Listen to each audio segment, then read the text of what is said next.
Bonjour les parents, je vous fais cette petite vidéo ce soir pour démystifier avec vous la place du jeu dans le quotidien de vos enfants au préscolaire. J'ai des parents qui m'ont écrit, qui sont inquiets, qui trouvent que leurs enfants passent beaucoup de temps à jouer plutôt qu'à apprendre des choses. Donc, je me suis dit, je vais vous faire une petite vidéo où je vous explique l'importance du jeu dans le développement de vos enfants et le pourquoi qu'on joue autant au préscolaire. Je vais aussi vous parler de différents types de jeux et de mon rôle par rapport à ces jeux-là. Donc, je ne sais pas si vous vous souvenez, mais en rencontre de parents au début de l'année, j'ai parlé des 5 sphères du développement global que je vais rappeler juste pour que vous soyez plus capable de comprendre ce de quoi je vais parler un peu plus loin dans ma capsule. On avait la sphère langagière, tout ce qui est le parler, l'écrit. La sphère sociale, les interactions entre enfants, leur interaction avec moi aussi, résolution de conflits, le partage, compromis, prendre sa place dans un groupe, le côté affectif, reconnaissance de nos émotions, reconnaissance de celles des autres, la gestion émotionnelle, développement de la confiance en soi. Motricité globale, ramper, sauter, courir, mais aussi la motricité fine, tenir des petits pions, enfiler des perles, habiller des poupées, tous des exemples de motricité fine. Et le cognitif, la sphère cognitive, stratégie, mémorisation et réflexion. Donc, ça, c'est nos 5 sphères du développement global. Au travers des différents jeux, dans le fond, on va aller travailler ces sphères-là. Parce que vos enfants, dans le fond, ils ont droit, le ministère, dans le fond, impose un minimum là, de 2 périodes de jeu libre par jour de 45 minutes par période minimum. Ce que j'entends par jeu libre, c'est vraiment ici des jeux où l'enfant joue à ce qu'il veut, comme il veut, avec qui il veut, pendant le temps qu'il veut. Donc, vos enfants définissent les règles de ces jeux-là. C'est pas des jeux qui sont imposés par moi ou par qui que ce soit. C'est vraiment les enfants qui gèrent. Donc, c'est ça. Fait que ici, on est dans le jeu libre. Et ce qui est le plus payant pour ce qui est du jeu libre, vraiment, le jeu symbolique. Je vais commencer par celui-là parce que c'est mon préféré. Pour quelle raison? Parce que les 5 sphères sont sollicitées. Le jeu libre, pas le jeu libre, le jeu symbolique, c'est le jeu de faire semblant. Quand vos enfants jouent à papa, maman, ces trucs-là, ils sont dans le jeu symbolique. Puis moi, dans le fond, mon rôle dans le jeu symbolique, oui, je vais parfois incarner différents personnages pour amener vos enfants à évoluer dans leur jeu, mais je vais aussi créer des thématiques, créer des coins dans la classe, du matériel aussi pour amener vos enfants à ouvrir leurs horizons. Parce que justement, souvent, vous connaissez le jeu symbolique par le jeu de papa-maman parce que vos enfants, c'est à ça qu'ils jouent, c'est ça qu'ils voient, c'est ça qu'ils connaissent. Donc, fait que pour justement développer ça puis que ça reste pas juste un jeu de papa-maman tout le temps, ben je vais créer des thématiques, faire différents coins.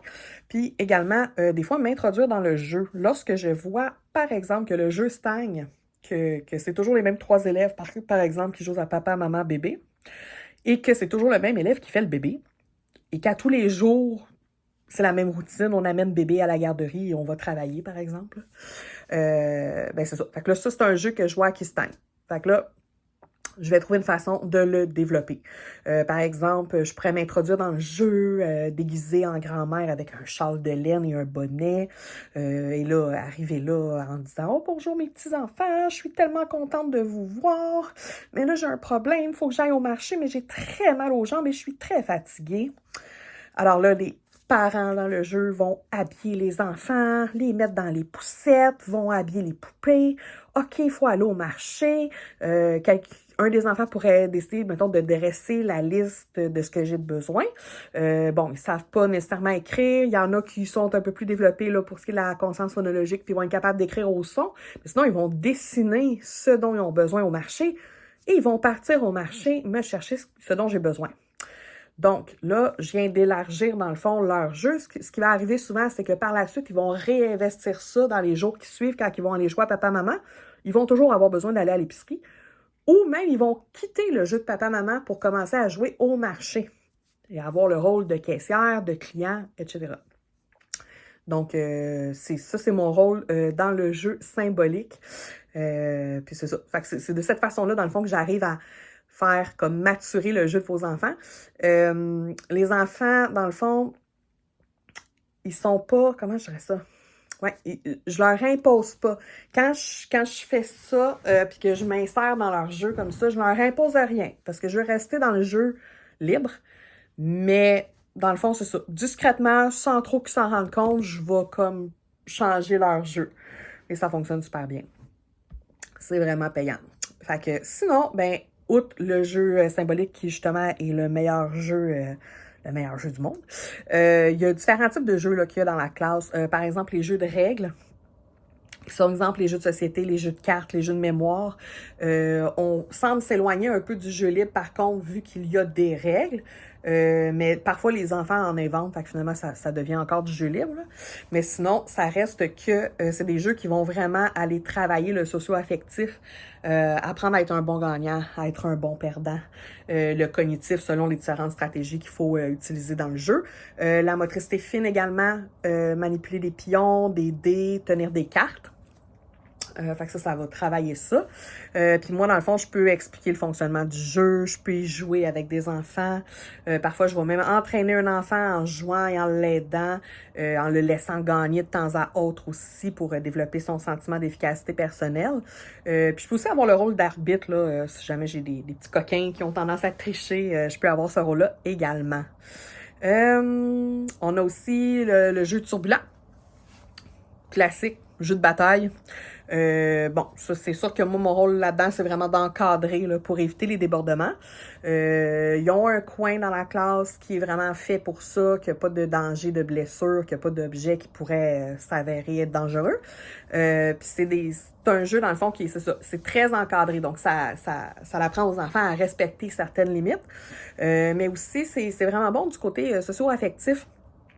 En plus d'être bon sur le côté moteur, là, parce que ça les fait bouger énormément, là, mais au niveau socio-affectif, d'être capable de nommer ses limites, de nommer que, OK, là, c'est assez, être capable de faire respecter ses limites, aussi être capable de reconnaître les limites de son adversaire et de respecter ces limites-là, c'est vraiment super, super riche là, au niveau socio-affectif pour les enfants, le jeu turbulent. Donc, il y a ce jeu-là aussi. Sinon, ouais, je vais terminer avec le jeu risqué qui est, en fait, je préfère l'appeler le jeu aventureux. Je trouve ça moins péjoratif que risqué. Moins épeurant, disons. C'est des jeux qu'on joue à l'extérieur. Puis là, ici, il n'est pas question de mettre vos enfants en danger. Absolument pas. C'est vraiment des jeux risqués et non des jeux dangereux. Les dangers, je suis formée pour les voir venir. Je mets pas vos enfants dans des situations dangereuses. Puis c'est important de préciser aussi que les jeux risqués, dans le fond, c'est pas des jeux que j'impose aux enfants. En aucun cas, un enfant va être obligé de jouer à un jeu risqué. C'est vraiment les enfants qui décident ou non de prendre des risques qui sont calculés. Puis moi, dans le fond, mon rôle, ça va être vraiment comme de questionner les enfants. OK, je sais pas, moi, par exemple, qu'un enfant veut grimper là, vraiment haut dans le module de jeu. Plus haut, qu'est-ce qu'il fait d'habitude? Ben, OK, tu veux faire ça, c'est bon, mais OK, comment tu vas faire? OK, puis quand tu vas être rendu en haut, tu vas faire comment pour redescendre? Puis là, je peux lui demander, « Ah, mais comment tu te sens? Est-ce que ça te stresse? Est-ce que tu as peur? » Bref, fait que ça, c'est mon rôle à moi dans ces jeux-là. Puis c'est des jeux que, au niveau motricité, c'est sûr que c'est très riche, là, mais c'est surtout aussi au niveau affectif, confiance en soi, efficacité personnelle. Ça, vraiment, c'est super payant comme jeu. Puis les risques qui sont associés aux jeux aventureux sont vraiment faibles versus les bénéfices que ça apporte. Fait que ça fait le tour. Il y a d'autres jeux, mais bon, je voulais vous faire ça quand même court, mais je voulais quand même essayer de vous expliquer le pourquoi que je fais jouer vos enfants à ce point-là. Puis aussi, vous expliquer que je suis vraiment dans une approche développementale avec vos enfants. Fait que je veux sortir de leur tête l'information. Je veux faire émerger leurs idées. Je veux pas, moi, leur rentrer des choses dans la tête. C'est pas ça mon rôle. Fait que c'est ça. Fait que faites-moi confiance, puis laissez-les jouer. C'est super riche puis super éducatif. Très payant pour le développement de vos enfants. Merci.